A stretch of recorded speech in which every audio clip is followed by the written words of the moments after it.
The forest is quiet, too quiet. 30 armed Nazi soldiers, 3 unarmed prisoners. On paper, this isn't a fight. It's a formality. But World War II had a habit of turning certainties into graves, and in this short film, power doesn't behave the way it's supposed to. Stay with me, because what unfolds here isn't just tension for tension's sake. It's a raw lesson in fear, control, and how quickly dominance can rot from the inside.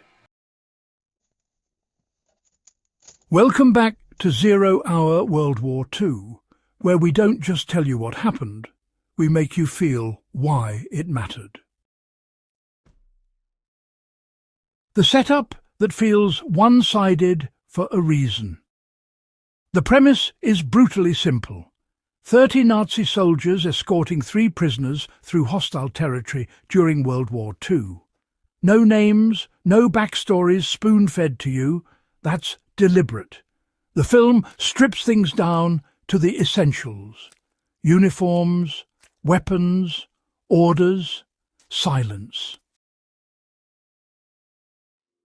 This mirrors reality. In World War II, prisoner transfers were, pretty routine, especially behind the front lines. German records actually show thousands of prisoner-of-war movements across forests, rail lines and rural roads, often guarded by units far larger than necessary. Not because the prisoners were dangerous, but, because fear was contagious. Commanders believed that overwhelming force prevented hesitation. This short film leans into that logic, and it does so quite hard. At first glance, the soldiers look honestly untouchable. Rifles loaded, boots steady, formation tight. The prisoners are exhausted, underfed, and visibly outmatched. The imbalance is intentional. It's meant to lull both the guards and the audience into a false sense of inevitability. And that's when the film starts tightening the noose. Control is loud until it isn't. One of the most powerful choices this film makes is how it uses sound, or, more accurately, how it removes it. Orders are barked early on, sharp, confident, with that very World War II German military energy. But as the march continues, those voices fade. Footsteps replace commands. Breathing replaces certainty. Historically, German units were trained to project absolute authority. Field manuals emphasized discipline, noise control and psychological dominance over prisoners. But those same manuals warned about overconfidence during rear area operations. The film quietly nods to this reality. The soldiers relax just enough to make mistakes. Weapons dip. Spacing widens. Eyes stop scanning. Control, the film reminds us, isn't just about numbers. It's about attention. The prisoners are not heroes yet. Here's where the film, really earns its credibility. The 3 prisoners aren't portrayed as action movie legends. They don't suddenly overpower trained soldiers with their bare hands. They're scared, calculating, human. This is historically accurate. Most successful prisoner escapes during World War II relied on patience, timing and, psychological cracks rather than brute force. Allied POW reports, time and again, mention guards arguing, breaking formation, or underestimating prisoners during those long marches. The film shows this beautifully. Small glances. A stumble that lasts half a second too long. A soldier who turns his back because he's bored. not because he's careless. The prisoners don't fight power head-on. They wait for it to fracture.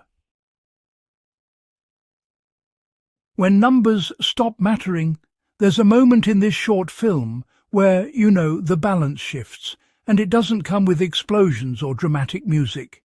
It comes with hesitation. One soldier freezes. Another looks to him instead of forward. That's the crack. World War II combat studies showed that, confusion spread faster than courage. Once a unit lost cohesion, its numerical advantage meant very little. The film uses this truth as its backbone. 30 soldiers become individuals.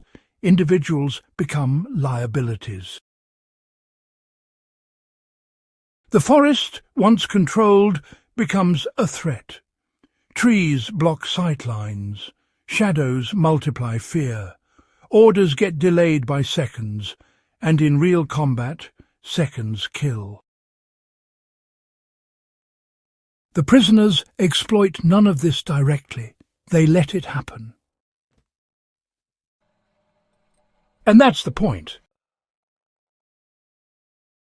Fear works both ways. This short film flips the usual narrative. We're conditioned to see fear only on the side of the captured. But, World War II proved again and again that occupying forces lived with constant paranoia. German units operating away from the front were trained to expect ambush, sabotage, and escape attempts at all times. The film captures this psychological weight. You can see it in the soldiers' faces. They are armed, but they are not at ease. Authority doesn't erase fear. Sometimes it amplifies it. That's why the title matters. 30 Nazi soldiers, 3 prisoners. The numbers sound decisive. The reality is anything but. Why this short film hits harder than a feature. Short films live or die by efficiency. There's no room for filler, and this one understands that. Every frame advances tension. Every pause has a purpose. It respects the intelligence of the viewer, something we value deeply here at 0 Hour World War II. More importantly, it respects history. It doesn't romanticize violence. It doesn't turn World War II into spectacle. It focuses on human behavior under pressure, which is honestly where the real lessons live. This is the kind of story that reminds us why World War II still matters.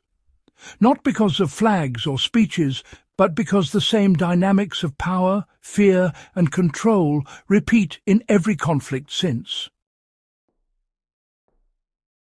What you should take away from this story. If there's one takeaway, it's this. Power that relies purely on force is fragile. World War II proved that again and again, from prisoner escapes to full-scale collapses of supposedly superior armies. This short film isn't about who wins. It's about how quickly certainty dies when discipline slips and, fear takes over. That's not just history. That's human nature. And that's why, stories like this really do belong on your screen. If you value deep, no-nonsense World War II storytelling that, cuts through myths and gets straight to the truth, you're definitely in the right place. Subscribe to 0 Hour World War II, share this with someone who loves real history, and stay with us. Because honestly, the most important moments of World War II often happened when no one thought they would.